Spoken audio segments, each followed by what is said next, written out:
आप सभी का मंगल और नमस्कार। सभी माता पिताओं बड़े बुजुर्गों से अनुरोध है, मैं इस पे बहुत बोल चुका हूँ, बहुत लिख भी चुका हूँ, मेरी वीडियोज़ में भी आप देखेंगे और बहुत लिखा हुआ भी है कि कृपया करके आप केवल एक ही मकसद को लेके मत चलिए कि बस बच्चा पढ़ ले लिख ले, बस उसका जो भी कुछ है अगर बन जाए कर जाए। हमने अपने बच्चों में क्या कहते हैं, नहीं बिल्कुल कोई दिक्कत नहीं है, फिर उसका बाद हमें कोई प्रॉब्लम नहीं है। ऐसा मत करिए, मत करिए। मैं आपको फिर कहने जा रहा हूँ, उसको मजबूती प्रदान करिए। मेरे पास 28 साल का अनुभव है।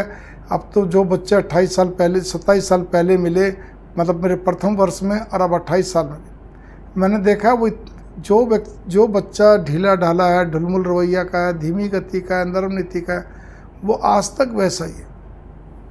ठीक है, सबसे बड़ी बात है उसको कंपन पैदा होती रहती है, डर बना रहता है, फिर उसके वही सारी चीज़ें। और वो क्या रहता है, बड़ा सेंसिटिव होता है, इमोशनल होता है, वो हर चीज़ के अंदर कॉन्फिडेंस लेवल बार बार लूज करता रहता है, वाइब्रेट होता रहता है, कोई जल्दी से फैसला लेने में उसको दिक्कत होती है, मतलब और कई तरह की बातें। कुल मिला के उसका दाम्पत्य जीवन क्या, घर जीवन क्या, उसका वर्किंग प्लेस का, हर जगह उसको दिक्कतें बनी रहती है। बस केवल इतना होता कि वो अपनी बुद्धिमानी से एक अच्छी पढ़ाई कर कर अच्छा व्यापार कर लेता है, या अच्छा क्या कहते हैं आपका सर्विस पकड़ लेता है। वो बात तो मान ली, बाकी बहुत दिक्कतें पैदा होती हैं। तो इसीलिए, और वो दिक्कतें क्या, पढ़ाई में बार बार कहता हूँ, पढ़ाई कितने साल की, एक एवरेज में लीजिए तो 26 साल की, ठीक है ना, 25-26 साल की। कोई एक MBBS को मतलब डॉक्टरी पढ़ाई में PG करने तक, वो भी 27-28 साल तक समझ लो मैक्सिमम। कई बार बीच में ब्रेक देते तो, अन्यथा नहीं तो उसके बाद तो ज़िंदगी बहुत बड़ी है ना। अन्यथा 24 साल में सब बच्चे PG करके अपने तैयार हो जाते हैं, इंजीनियरिंग है या कुछ भी है 24-25 साल में, तो फिर उसका जीवन तो सारा पड़ा है ना। लेकिन जो नींव दल चुकी है वो हिलती नहीं है।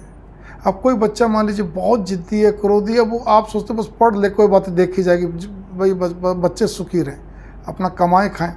बाद में दिक्कत तो अपने को आती है जब हम बुज़ुर्ग होने लगते हैं, और बुजुर्गियत खासतौर 50 साल है उसके बाद ही सही ढंग से शुरू होने लगती है, ठीक है ना।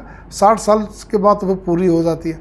तो आप देखिए उसमें बच्चे जो होते हैं वो हमारे हिसाब से, हमारे मानसिक विचार उनसे मिलते ही नहीं है।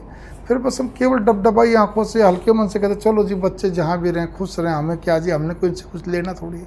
अरे भाई, ये टीच भरे अल्फाज तो हमें भी समझ में आते हैं, सबको आते हैं। तब तो खाली आपने पढ़ने पे अपने बेटे बेटी को जोर दिया। अब बाद में अब उनके जो साथ में जो संबंधों में कभी प्रॉब्लम आ रही है, कभी किसी चीज़ में प्रॉब्लम आ रही है, आपके विचार मिलते नहीं, आपकी वो सुनती या सुनता नहीं बस।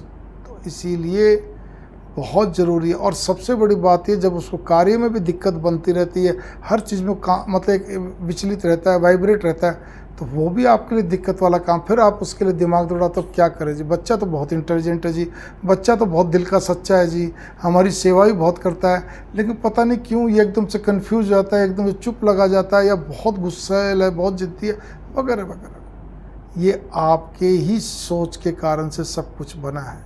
ये ध्यान करिए मेरी बात को। मैं अभी भी कह रहा हूँ, मेरे और बाद में क्या रहता है, माँ बाप आप अकेले रहते हो, कोई आपको ज़्यादा कुछ वाली बात नहीं, बस चुपचाप। जीवन क्या हो गया आपका, आप खुद सोचिए। इसके जिम्मेदार केवल आप ही। मंगल कामना, नमस्कार।